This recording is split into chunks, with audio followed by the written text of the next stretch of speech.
गोव्यामध्ये 1.5 ते 2 लाख टुरिस्ट येतात आणि या ठिकाणी जी व्ह्यूअर गॅलरी आणि ऑब्झर्वेटरी बनणार आहे, आपण एक अतिशय उत्तम असा एफएल टॉवरशी तुलना करता येईल अशा प्रकारचा हा प्रकल्प आज होतोय आणि हा केवळ गोव्याकरता नाही तर हा भारताकरताही नाही तर जागतिक दर्जाचा होतोय आणि पर्यटन हे असं क्षेत्र आहे की ज्यातलं 49% एक्सपेंडिचर हे रोजगार निर्माण करण्याकरता खर्च होतो। पण त्याचबरोबर येणारे जे टुरिस्ट येणार आहेत ते हॉटेलमध्ये राहणार आहेत, रेस्टॉरंटमध्ये जाणार आहेत, तर कुठेतरी तुम्ही आता गोव्याचा डेव्हलपमेंट प्लॅन करून तांकां इनोव्हेटिव्ह करपाची संकल्पना जेन्ना येता पळय न्ही तेन्ना पयले फावटी तांकां गोंय दिसता म्हणून परत एकदा हांव तांचें खरोखरूच मनापासून अभिनंदन करता।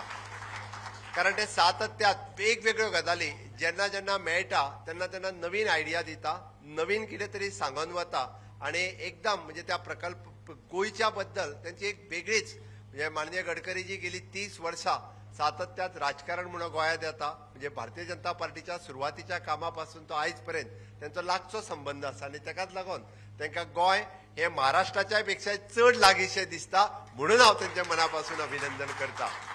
म्हणजे आफ्टर द नागपूर जर कोणाचेर प्रेम करता आसत जाल्यार ते गोंयाचेर प्रेम करता। हांव हे खरोखरूच म्हणजे मनापासून तुमकां सांगता। सगळे नॅशनल हायवेज 33,000 कोटी रुपया आम्ही स्पेंड केल्या, गोयच्या बजेटाच्या पेक्षाय म्हणजे 1.5 पट चड म्हटल्यार जाता। इतके पयशे हे कदापि कोण विचारय करूं नाशिल्लो।